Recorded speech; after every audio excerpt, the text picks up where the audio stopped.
마태복음 20장 29절부터 34절 말씀 우리 함께 봉독합니다. 그들이 여리고에서 떠나갈 때에 큰 무리가 예수를 따르더라. 맹인 두 사람이 길가에 앉았다가 예수께서 지나가신다 함을 듣고 소리질러 이르되 주여 우리를 불쌍히 여기소서 다윗의 자손이여 하니 우리가 꾸짖어 잠잠하라 하되 더욱 소리질러 이르되 주여 우리를 불쌍히 여기소서 다윗의 자손이여 하는지라. 예수께서 머무르소서 그들을 불러 이르시되 너희에게 무엇을 하여 주기를 원하느냐. 이르되 주여 우리의 눈뜨기를 원하나이다. 예수께서 불쌍히 여기사 그들의 눈을 만지시니 곧 보게 되어 그들이 예수를 따르니라. 아멘. 오늘은 마태복음 강의 106번째 BRS 센터를 위한 믿음의 외침, BRS 센터를 위한 믿음의 외침이라는 제목으로 함께 말씀을 나누려고 합니다. 오늘 본문 말씀은 마태복음 20장 29절부터 34절의 말씀입니다. 여러분, 어떤 시대든지 항상 트렌드가 있습니다. 트렌드는 한국말로 말하면 추세라고 하는 의미인데 사람들이 트렌드라고 이렇게 이야기하죠. 유행에도 트렌드가 있고 또 패션에도 트렌드가 있고, 예를 들어서 책을 쓰는 도서시장에도 트렌드가 있습니다. 그러면 지금은 어떤 시대인가? 지금은 어떤 트렌드를 추구하고 있는가? 이런 질문을 하지 않을 수가 없습니다. 예전에도 전혀 없었던 것은 아닌데요. 지금 시대를 가리켜서 사회학자들은 참여와 움직임이 기본 전제된 시대다, 이렇게 이야기합니다. 그러니까 지금 시대는 참여하는 세대 그리고 움직이는 세대다, 이렇게 사회학자들은 정의합니다. 이 말을 우리가 쉽게 이야기하면 가만히 있으면 호구 잡힌다, 이런 이야기 여러분 들어보셨죠? 좀 속된 말이긴 하지만 그런 말과 일맥상통하는 이야기입니다. 참여와 움직임의 시대가 바로 이 시대인데, 이런 시대를 향해서 가장 유사한 말이 가만히 있으면 호구 잡히는 그런 시대에 우리는 살아가고 있습니다. 여러분, 기회는 어떤 사람에게 주어지느냐? 손을 내미는 사람에게 있다는 거예요. 변화를 읽고 먼저 적응하는 사람이 먼저 주도권을 갖게 된다는 것입니다. 그런데 이러한 것은 사회 전반에도 그렇지만 신앙과 사명의 영역에서도 그런 일이 일어납니다. 그래서 가만히 있으면 내 몫의 사역자리가 다른 사람에게 넘어가는 그런 일들이 있습니다. 그래서 저는 이런 시대에 우리가 어떻게 되면 더 적극적인 자세를 가지고 더 적극적인 참여와 더 적극적인 움직임을 가져야 할 것이라고 말씀드리고 싶습니다. 여러분, 가만히 있으면 호구 잡힌다.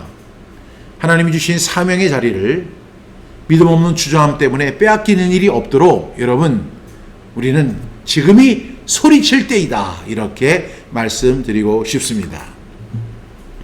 오늘 우리가 함께 읽은 마태복음 20장 29절부터 34절의 말씀은 예수님과 제자들이 예루살렘을 향해 가던 중에 여리고를 이제 떠나가실 때, 여리고를 이제 패스바이해서 이렇게 지나갈 때 있었던 일입니다.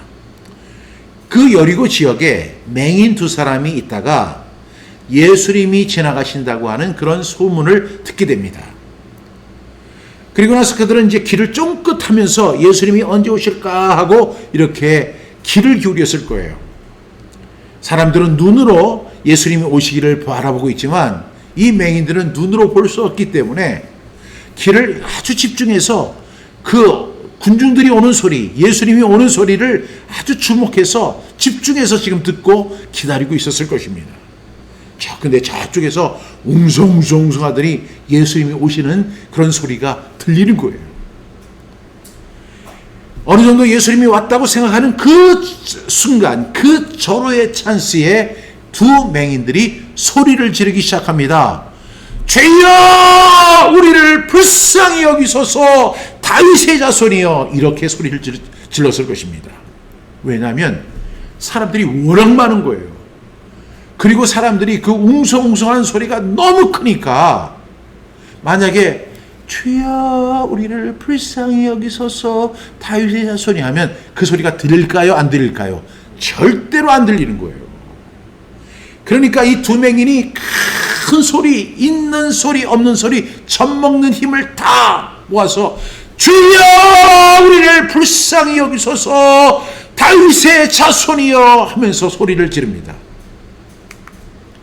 그런데 그 소리를 누가 들었냐면 군중들이 들었던 거예요. 가까이에 있는 군중들이 듣고 그 두 소경을 향해서 야단을 칩니다. 그러면서 명령까지 합니다. 잠잠하라! 조용해라! 너까지 것들이 무슨 소리를 지르느냐 하면서 그들을 멸시하고 잠잠하게 하고 책망합니다. 가만히 생각해보면 그 사람들이 책망할 자격이 있어요? 없어요? 책망할 자격이 없는 그런 군중들은 그 군중 심리를 이용해서 두 맹인을 야단을 치면서 입을 막으려고 했던 것입니다. 여러분, 여기까지 여러분 상황을 이해하셨다면 만약에 저와 여러분이 그 두 맹인의 입장이라면 어떻게 했을까요? 아마 기가 죽어서 기 죽어 하고 소리를 죽였을까요? 아니면 그냥 소리를 약간 우리를 불쌍히 여기소서 다윗의 자손이 하고 소리를 죽였을까요? 그런데 그 두 맹인은 아랑곳하지 않았습니다.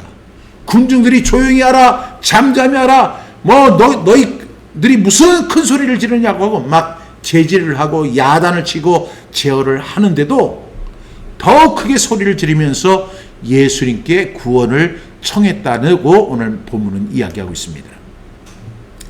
여러분, 결국 두 맹인의 부르짖음은 그 군중들의 방해를 뚫고 예수님의 발걸음을 멈추게 했습니다.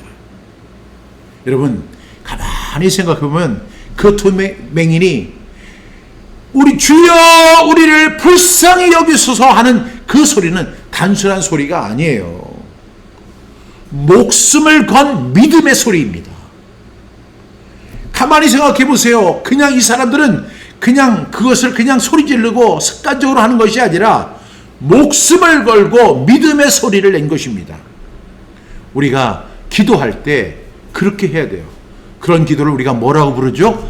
통성기도. 그리고 앞에 수식어가 있죠. 뭐죠? 하늘문이 열리는 파워 통성기도. 우리 하나님 말씀하세요. 너는 내게 부르짖으라. 내가 내게 응답하겠고. 우리는 골방 기도를 드려야 하고 은밀한 중에 계시는 하나님과 대화를 해야 돼요. 그러나 절대절명의 위기 속에서 골방 기도도 필요하지만 더 중요한 것은 너는 내게 부르짖으라. 내가 내게 응답하겠다는 주님의 약속을 붙잡아야 할 줄로 믿습니다. 가만히 있으면 안 돼요. 적극적인 참여가 필요한 것입니다. 여러분, 가만히 있으면 아무도 관심을 가져주지 않습니다. 그리고 아무 일도 일어나지 않습니다. 세상의 구호단체들이 쉴 새 없이 광고를 하잖아요. 여러분, 유튜브를 보면 그 구호단체들이 이 아이를 도와주세요, 이 아프리카 소년을 도와주세요, 계속 광고를 합니다. 또한 회사들은, 그 사업체들은 영리를 위하여 TV나 유튜브나 수많은 곳에 광고를 계속해서 올립니다. 그 마케팅에 전념하는 이유가 뭘까요? 가만히 있으면 아무것도 얻을 수 없기 때문입니다. 우리 BRS 센터 건립을 위해서 한 강구도 우리가 단순히 건물 문제, 건물을 하나 구입하는 것이 우리의 소원이 아닌 거예요.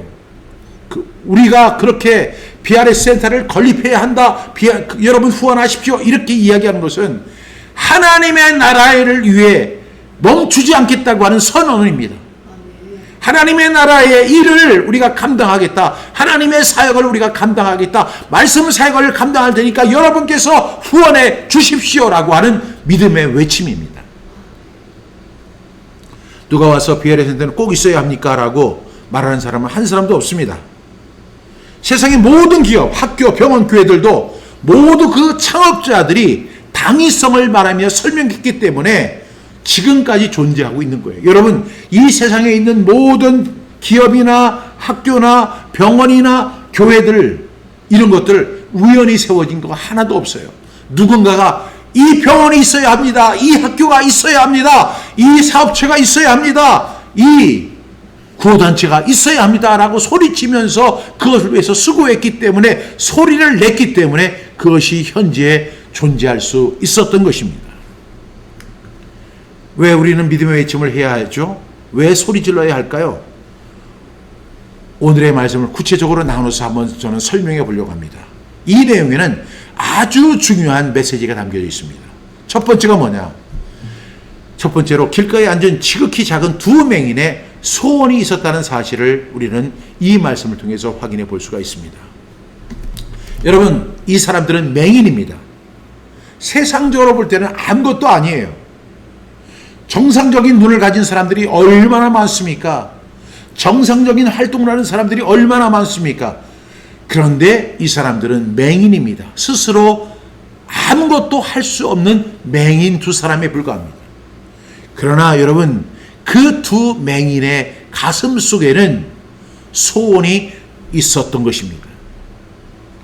여러분, 우리가 볼 때 이 맹인은 아무 힘없는 사람들처럼 보이지만 그 속에는 무엇이냐면 눈을 뜨고 싶다고 하는 그 열망이, 그 소망이 그들 마음속에 가득 차 있었다는 것입니다.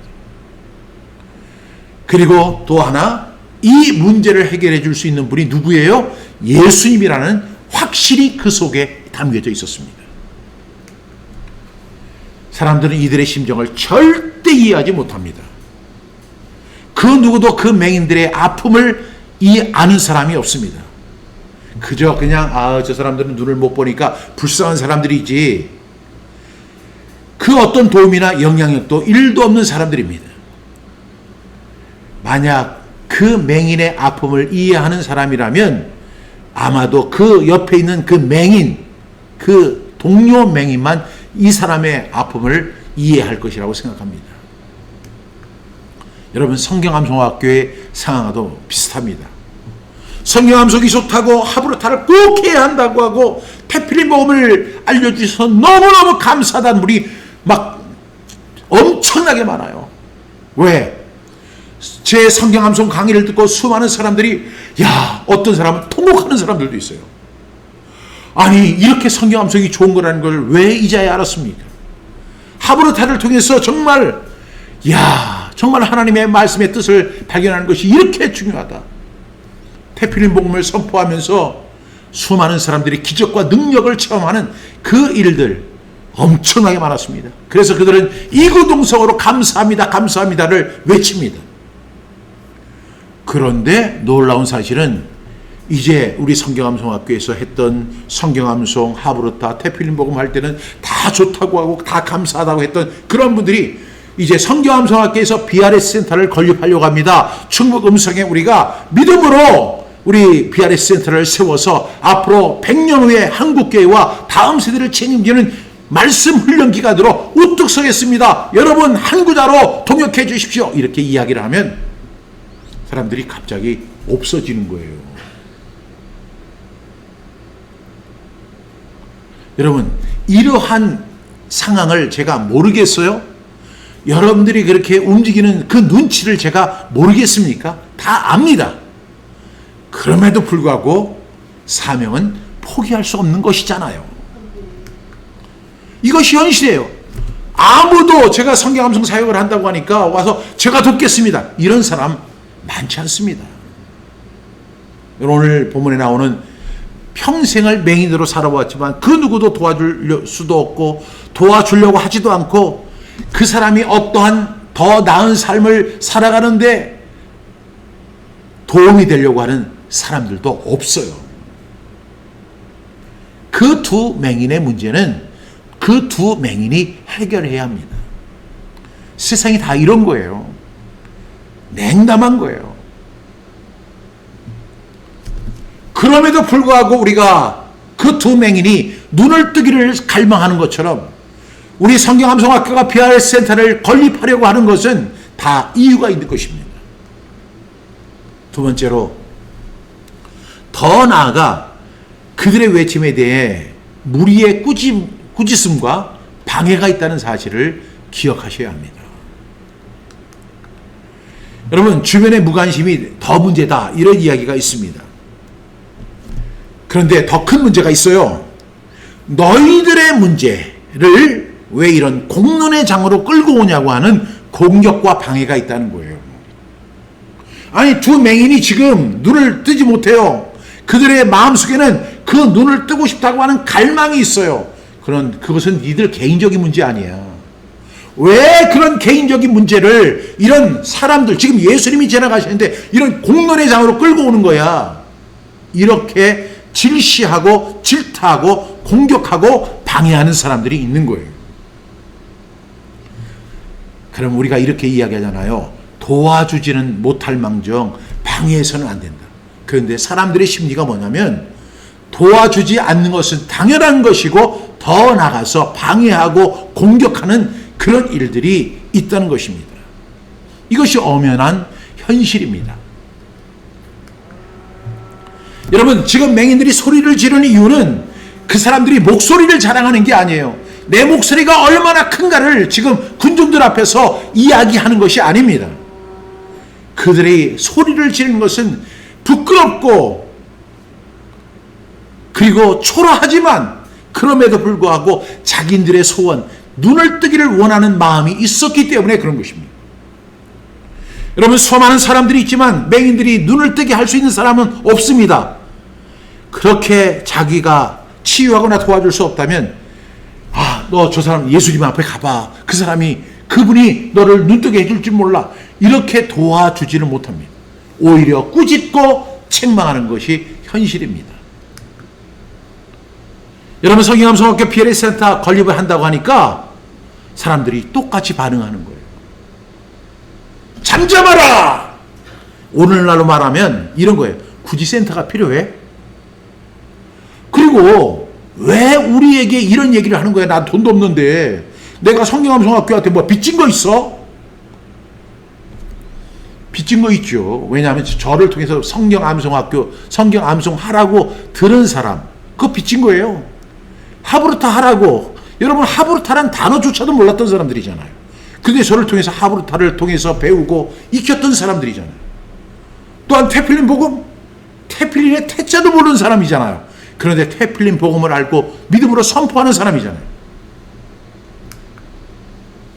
그래서 사명이란 반대에 굴복하는 것이 아니라 반대 속에서 더 분명해지는 겁니다.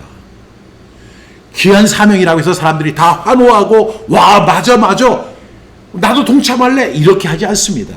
지금 예수님이 십자가를 지기 위해서 예루살렘에 올라가는데 뭣도 모르는 사람들은 호사나 다윗의 자손이여 예수 그리스도여 뭐 하면서 다윗의 자손이여 이렇게 환영하지만 예수님의 실제 주소를 알게 된 이후에는 십자가에 못 박으소서 십자가에 못 박으소서 하고 소리 지르면서 예수님을 공격했던 사람들이 바로 그 사람들입니다. 성경암송학교 PLA센터는 꼭 필요합니다. 여러분의 교회에 예배당이 필요한 것처럼 여러분에게 안식할 집이 필요한 것처럼 성경암송학교에는 100년 후에 한국교회와 다음 세대를 말씀으로 정착하게 하고 하는 말씀 훈련 공간이 꼭 필요한 것입니다. 여러분에게 교회 예배당이 있다면, 여러분들에게 안식할 수 있는 집이 있다면 성경암송학교에는 말씀 훈련의 장이 필요하다는 것입니다. 따라서 영향력 없는, 그러면서 꾸짖고 책망하는 사람들의 목소리를 듣지 말아야 합니다. 원래 이렇게 우리가 외면한다는 것은 그 안 좋은 일이지만 부정적이고 적대적이고 방해 요소인 그들의 목소리를 듣지 말아야 하는 거예요. 이거는 사탄의 목소리예요. 그래야만 내가 살아날 수 있습니다. 그래야만 희망이 있습니다. 세 번째로 오늘 말씀을 통해서 보면 문제가 해결될 때까지 계속 소리 질러야 한다는 것입니다. 한 번 소리 질렀는데 예수님은 못 들으셔요. 그러면 가만히 있을 것입니까? 내가 한 번 소리 질렀더니 사람들이 잠잠하라 하고 꾸짖고 책망합니다. 그러면 주저할 겁니까? 아니죠. 계속 소리 질러야 합니다. 이것은 우리의 기도와 행동을 의미하죠. 두 맹인은 박해가 클수록 더 크게 외쳤습니다. 문제가 해결될 때까지 끝까지 계속 소리 질러야 합니다. 절대로 기죽어서는 안 됩니다. 사실 군중들이 소리를 지르면요, 그리고 위협하면 대부분의 사람들은 기가 죽어요. 마치 내가 잘못한 것처럼 의기소침해지는 거예요. 한 사람이 아니라 그 군중들이 조용히 해! 잠잠해! 네가 무슨 주제로 이런 목소리를 내는 거야? 가만히 있어! 이렇게 이야기한다면 누가 거기서 용기를 내고 말할 수 있겠습니까?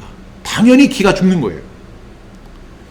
마치 잘못한 것처럼 의기소침해가지고 집에나 가자 이렇게 하고 도망갈 수 있어요. 그것이 바로 실패의 절대적인 요소인 것입니다. 아무리 군중들이 야단을 치고 책망을 하고 소리 지르면서 잠잠하라고 할지라도 절대로 기죽지 마세요. 의기소침할 필요 없습니다. 원래 사람들은 이유 없이 방해하는 존재들입니다. 절대로 기죽지 말아야 합니다. 만약 군중들의 함성에 기죽었다면 맹인들은 절대로 눈을 치유받을 수가 없어요. 평생 맹인으로 살아가야 하는 거예요. 지금은 우리가 뭐 하는 시간이에요? 소리 질러야 하는 시간이에요. 오늘 제가 설교하면서 계속 소리 지르잖아요. 그 소리 지르는 것처럼 계속 소리 질러야 돼요. 그래야지 기회의 문이 열릴 줄로 믿습니다. 우리도 하나님 앞에서 기도와 함께 더욱 소리 질러야 돼요. 광고, 후원, 입소문, SNS, 유튜브 모든 것을 다 동원해서 계속 소리를 질러야 합니다. 주여 PRS 센터를 설립하게 하여 주옵소서. 주여 PRS 센터를 우리에게 허락하여 주시옵소서. 이렇게 소리 질러야 됩니다. 모든 매체와 창구를 통해서 광고를 하고 후원을 하고 입소문을 통해서 또 설교를 통해서 SNS를 통해서 유튜브를 통해서 기회만 되면 막 소리 지르면서 해야 돼요. 이렇게 했더니 지금 사람들이 쑥 빠져나가요. 그럼에도 불구하고 사람들에게 계속 알려야 돼요. 사람들은 사역을 방해하는 방법이 있는데 그게 아주 교묘한 두 가지 방법이 있어요. 그게 하나는 뭐냐면 잠재봐라 하고 이렇게 소리를 지르고 위협하든지 아니면 무관심으로 대응하든지 이런 특징을 갖고 있어요. 그렇기 때문에 우리는 그 군중들의 심리를 알아야 돼요. 그들이 막 큰 소리로 위협하면서 잠잠하라 이렇게 해도 기죽지 말고 또한 그 사람들이 무관심으로 그렇게 대응을 해도 절대로 기죽지 말고 계속 소리 질러야 돼요. 계속 소리 지르고 계속 후원하라고 하고 계속 참여하라고 하고 계속 일이 좋은 일이라고 생각하고 여러분 그렇게 할 수 있기를 그런 믿음의 배짱이 있기를 주님의 이름으로 축복합니다. 왜 우리는 소리를 질러야 할까요? 왜 계속 소리 질러야 할까요? 문제를 해결하기 위해서 그런 거예요. 여러분 소리를 지르지 않으면 목소리를 내지 않으면 문제는 해결되지 않습니다. 왜냐하면 사람들은 누구나 자기만 바라봐요. 자기중심적이에요. 이 시대를 가르쳐서 영어로 me generation, 자기중심 세대라는 거예요. 다른 사람들 돌아보지 않습니다. 다른 사역을 돌아보지 않습니다. 다른 교회를 돌아보지 않습니다. 오직 나, 우리 가족, 우리 교회, 우리 기업, 요거만 바라보고 있어요. 시야가 완전히 그 경주마한테 이렇게 눈 가리게 하는 거 있잖아요. 그렇게 오로지 그것만 바라보게 만들어요. 오직 나와 관련된 곳에만 집중하고 돈을 내게 만들어요. 그런데 여러분 제가 이야기하는 것이 맞는지 안 맞는지 한번 여러분들이 평가해 주시길 바랍니다. 성경암송학교 PRS센터 건립은 누구의 몫이에요? 많은 사람들이 아이고 성경암송학교 자체로 해결해야지. 누가 성경암송학교 PRS센터 건립을 위해 돈을 내야 돼요? 여러분 두 가지 반응이 있죠. 첫 번째 반응은 뭐냐면 왜 그 일을 우리한테 요청하는 거지? 이렇게 나 또는 우리에게 요청을 하지? 이렇게 의아하게 생각하는 사람들이 있어요. 이거는 성경 암송과는 약간 거리가 있는 사람들이 주로 하는 생각들이에요. 아, 그거는 너희 성경 암송학교가 자체적으로 알아서 해야 할 문제 아니야?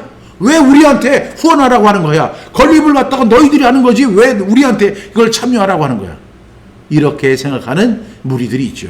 성경 암송과 좀 거리가 먼 사람들.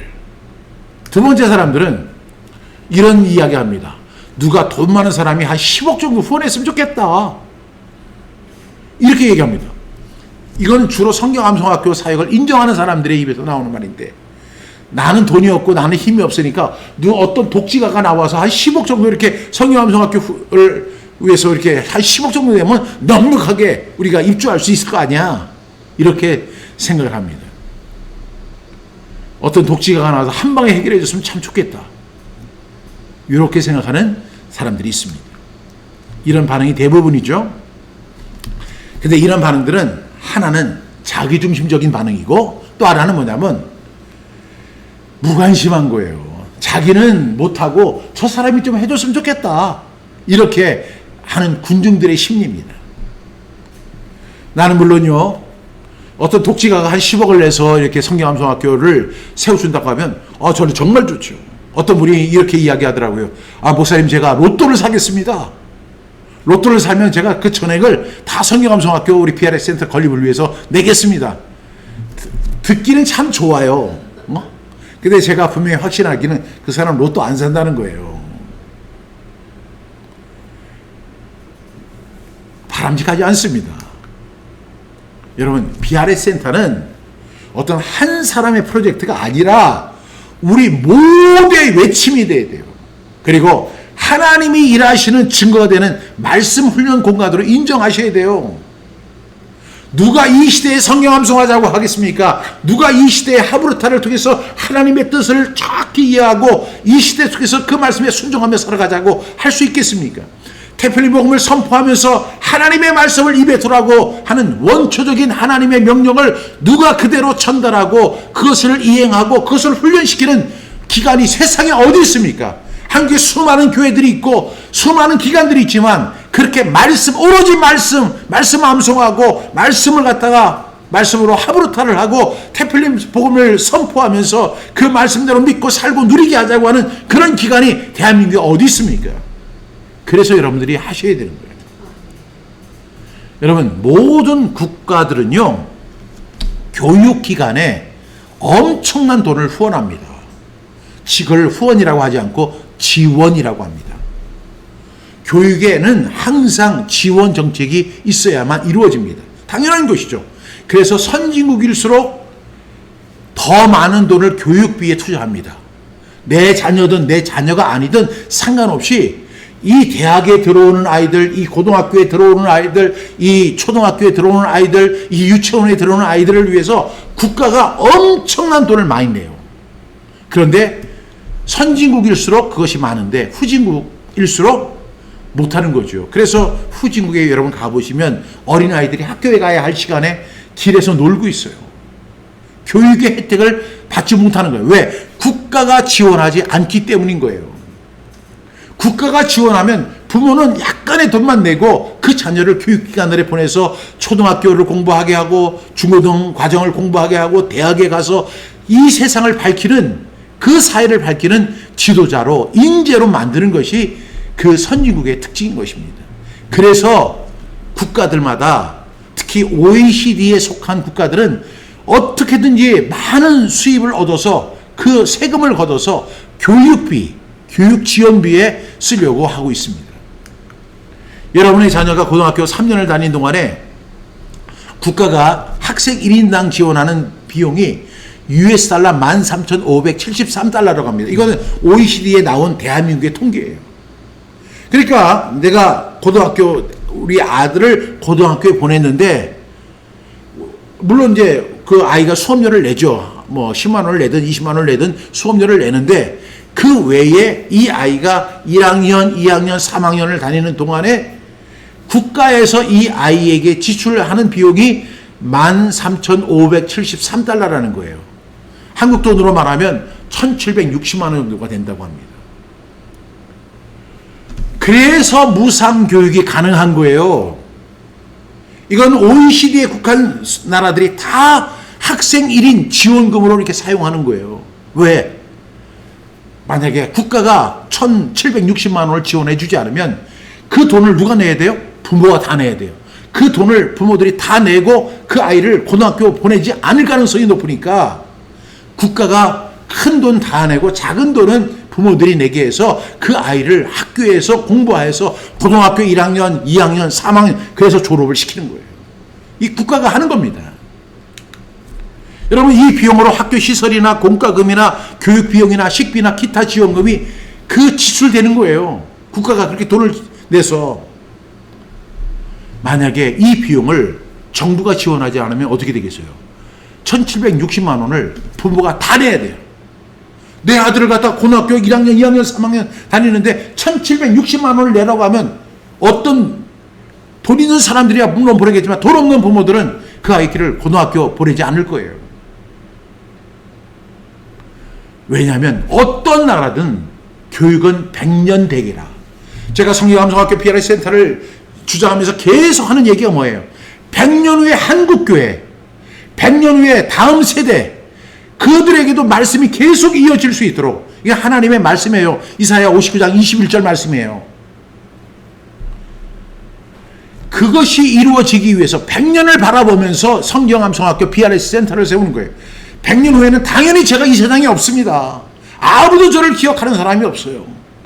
그런데 그 건물은 남아서 계속해서 하나님의 말씀을 암송하게 하고, 그 다음에 하브르타를 하게 하고, 또한 태필 복음을 선포하는 훈련을 하게 해서 이들이 하나님의 사람으로 온전하게 되며 모든 선한 일을 행할 능력을 갖추게 하는 그런 말씀의 훈련 기간 될 수 있도록 여러분 지원하셔야 되는 거예요.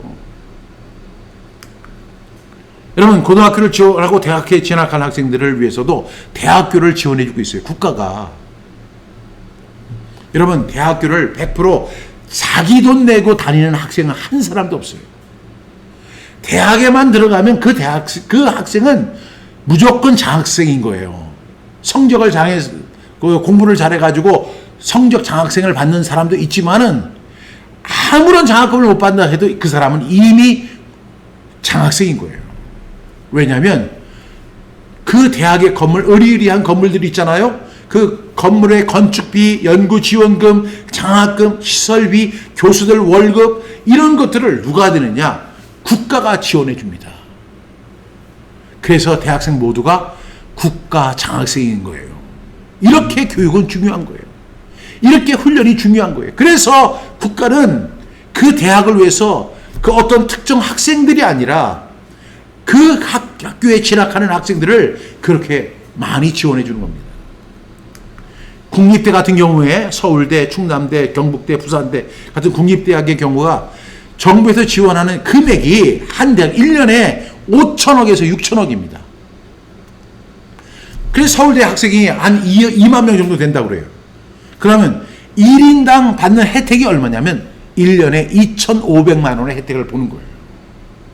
그 아이들이 1년에 대학 수업료를 갖다가 뭐 300만 원, 600만 원 이렇게 내지만 그거 말고 1년에 받는 혜택이 2,500만 원이나 되는 거예요. 만약에 국가가 그 아이들의 2,500만 원을 지원해 주지 않으면 어떤 결과가 나오겠어요? 그 아이들은 그 2,500만 원을 다 자기가 내고 대학을 다녀야 되는 거예요. 사립대 같은 경우, 연세대, 고려대 같은 사립대학의 경우에는 정부에서 지원하는 금액이 매년 500억에서 1,000억 정도 된다고 합니다. 연세대의 경우가 약 2만 5천 명 정도 되는데 1인당 지원금을 받는 것이 한 사람당 300만 원에서 500만 원 정도의 수준이라는 거예요. 국가가 그들을 이렇게 지원해 주는 거예요. 보이지 않게. 그래야만 대학이 존속할 수 있고 그 대학에서 학생들이 공부하면서 자기 미래를 준비할 수 있는 거예요. 그러면 여러분 이런 질문이 나올 수 있죠. 국가가 왜 이렇게 큰 돈을 들여서 학생들을 지원하는 이유가 뭘까요? 교육을 받아야 나라가 살기 때문에 그런 거예요. 그 유익은 고스란히 그 국가가 얻게 되는 것입니다. 성경암송학교 BRS 센터를 여러분들이 왜 후원해야 되느냐? 100년 후에 한국교회와 다음 세대가 그 혜택을 누리기 때문에 그런 거예요. 여러분, 세상 교육도 필요하지만 우리의 말씀 교육, 말씀 훈련이 필요해요? 안 필요해요? 필요한 겁니다. 교육을 받지 않으면 나라가 망하는 이유가 뭐냐면 그 교육을 안 받은 사람들이 나라를 세울 수 있는 능력이 없기 때문에 그런 거예요. 그래서 국가가 돈이 있든지 없든지 돈만 생기면 초등학교, 중학교, 고등학교, 대학교까지를 그 지원해 주는 거예요. 그래서 초등학교를 무상으로 다닐 수가 있고 중학교를 무상으로 다닐 수가 있는 거예요. 다 국가가 이렇게 교육받아야 한다, 교육받아야 한다, 훈련받아야 한다, 공부해야 한다 이렇게 이야기를 하면서 그 사람들을 인재로 키워서 결국은 그것이 국가의 이익이 되기 때문에 그런 거예요. 성경암송학교 BRS 센터도 마찬가지입니다.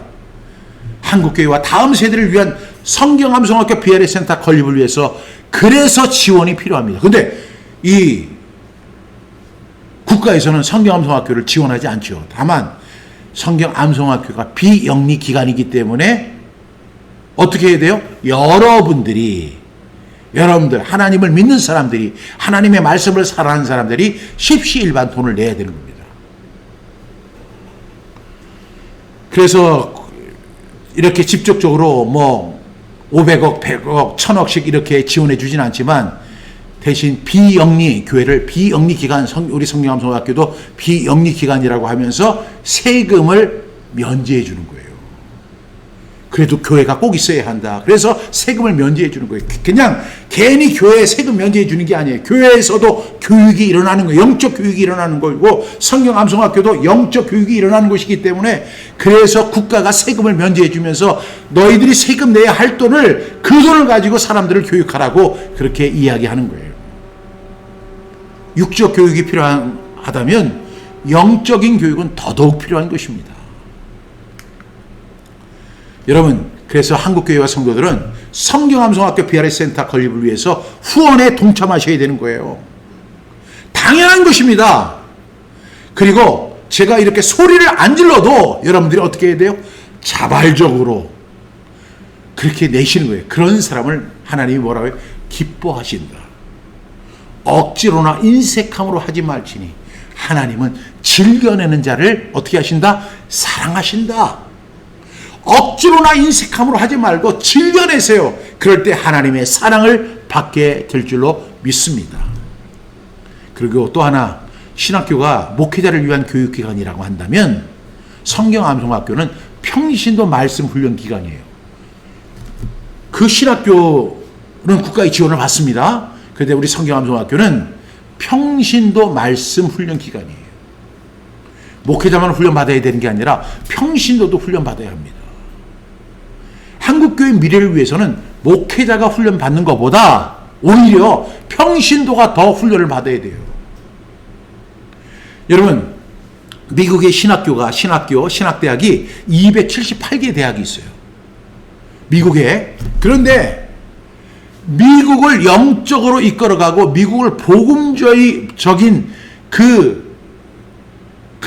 사역으로 이끌어가는 것은 278개 신학교의 도움도 있지만 여러분 1886년에 무디가 세운 무디 성경학교를 통해서 미국의 복음주의자 3분의 2가 나온 거예요. 이게 얼마나 대단한 일입니까? 그러니까 그렇게 공적인 것도 굉장히 중요하지만 눈에 보이지 않는 사적인 것 굉장히 중요한 거예요. 목회자 교육도 중요하지만 그에 못지않게 평신도 교육이 더 중요한 거예요. 그래서 지금 미국이 그렇게 그 기독교 국가가 될 수 있었던 것이 278개의 신학교의 영향이라기보다는 무디 성경학교의 그 영향이 굉장히 컸어요. 복음주의 신학자들을 3분의 2를 거기서 배출했다니까요. 그 작은 학교가. 성경암송학교 BRS센터 건립에 지방의 한 교회 건축비가 우리는 한 6억이면 돼요. 6억이면 우리는 넉넉히 입주할 수 있어요. 그런데 지방의 어떤 교회가 이번에 보니까 건축하는데 200억이 들었다는 거예요. 또한 어떤 그보다 조금 더 큰 교회는 건축비만 300억이 들었대요. 서울에 있는 교회는 말할 것도 없어요. 여러분들이 잘 아는 서울 서초동에 있는 사랑의 교회 같은 경우에는 건축비만 3천억이 들었잖아요. 근데 우리 성경암송학교 BRS 센터 세우는 데는 불과 6억 원이면 돼요. 6억 원이면요, 서울에는 언감생심이고 서울 인근 성남이나 분당이나 이런데 한 가족이 들어가서 살 수 있는 전세금 정도밖에 안 되는 금액이에요.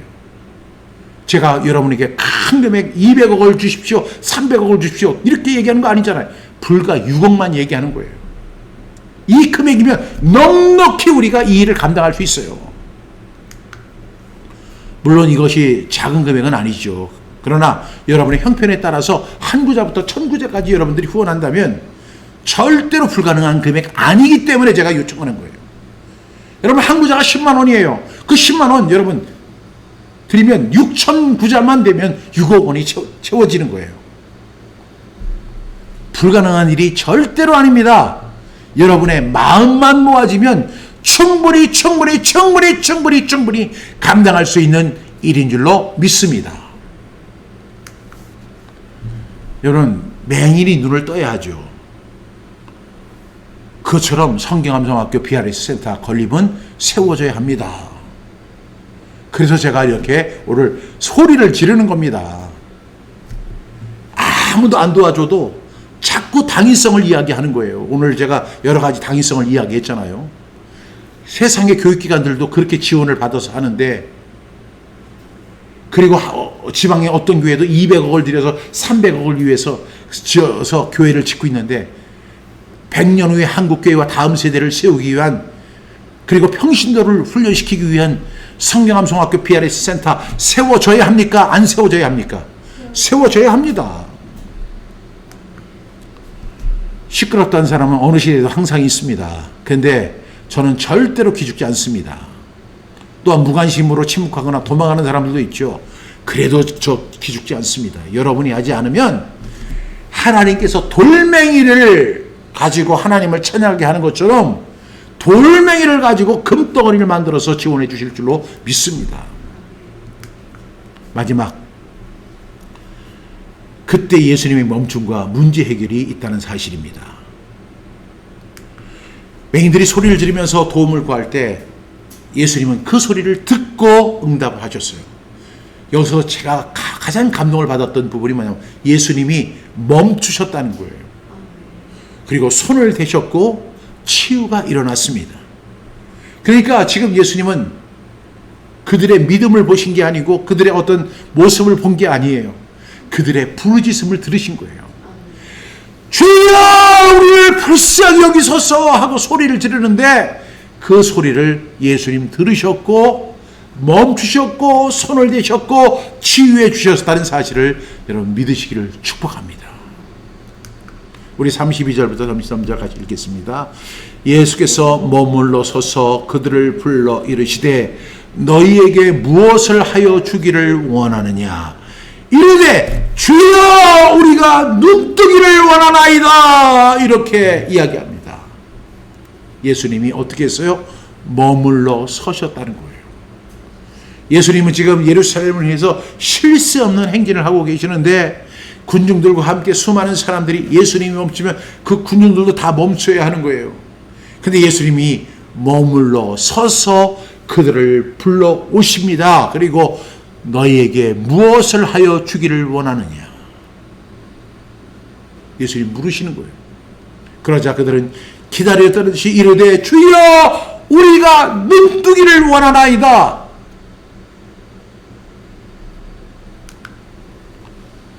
여러분 예수님 당시에 유대 지역에는 맹인들이 굉장히 많이 있었어요. 그런데 그 맹인들이 다 치유함을 받았던 게 아니에요. 제가 성경을 이 말씀을 준비하느라고 마태복음, 마가복음, 누가, 요한복음을 갖다가 낯살이 살펴보니까 치유함을 받은 맹인은 총 8명이에요. 중복되지 않은 숫자가 8명이에요. 마태복음에 4명 나오고 마가복음에 2명 나오고 누가복음에 1명, 요한복음 1명. 총 8명이에요.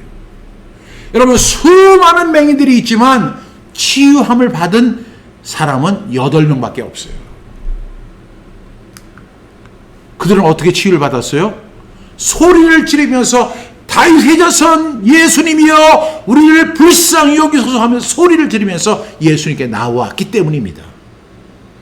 만약에 오늘 그 두 맹인이 소리를 지르지 않았다면 어떤 일이 일어났을까?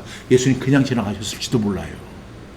아마 아무 문제가 없다고 생각하시고 그냥 지나가셨을 거예요. 소리를 지르면서 다윗의 자손 예수님 우리를 불쌍히 여겨주세요 하고 간절한 그 소망을 담고 소리를 질렀을 때, 믿음의 외침을 했을 때 주님께서 멈추어 서셨고 그들을 부르셨고 그 다음에 어떻게 하셨어요? 질문하십니다. 너희에게 무엇을 하여 주기를 원하느냐? 당연히 눈뜨기를 원합니다. 저는 뭐라고 할까요? 성경암송학교 PRS 센터가 건립되기를 원합니다. 이렇게 저는 대답할 거예요.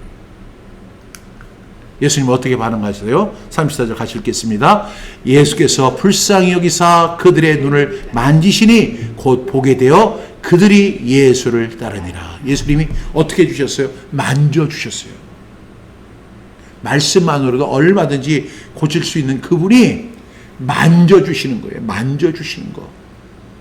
그랬더니 그들이 보게 되어 예수님을 따르게 되었다는 것입니다. 정말 아름다운 이야기 아닌가요?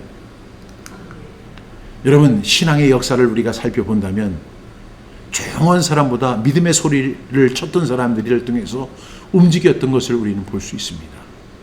두 맹인의 외침이 예수님의 발걸음을 멈추게 했던 것처럼 우리 성경암송학교의 간절함이 하나님의 시간표를 앞당길 수 있는 것입니다.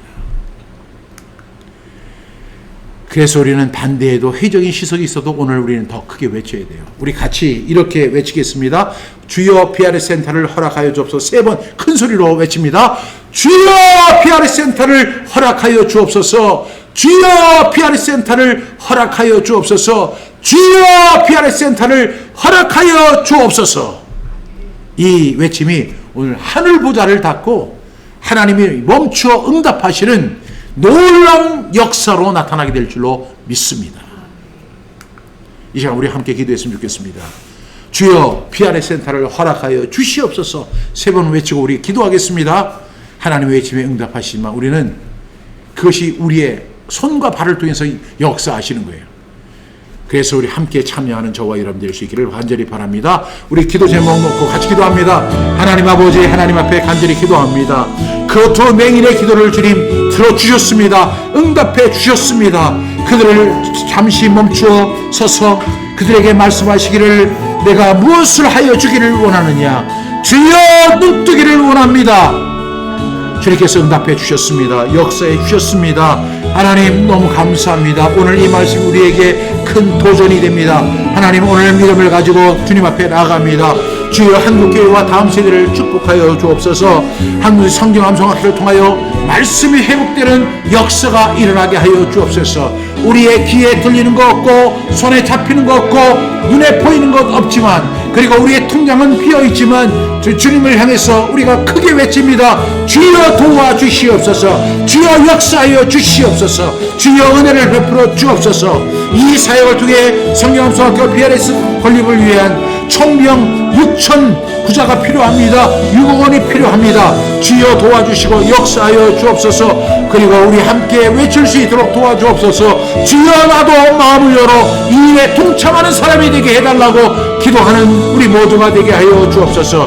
하나님 헌신자들의 마음에 감동 주시고 6천 구자가 채워지는 역사가 일어나게 하시고 기적이 일어나게 하여 주시고 하나님 아버지 우리 12월 입주가 아름답게 이루어져서 하나님 이 성경암송학교 사역을 통하여 아버지 하나님 수많은 사람들이 하나님의 말씀을 암송하고 그리고 하브루타를 적용하고 태필인 목을 선포하면서 말씀대로 믿고 말씀대로 살고 말씀대로 누리는 주의 거룩한 제자들 거룩한 백성들 다 되도록 주여 도우시고 역사하여 주시옵소서.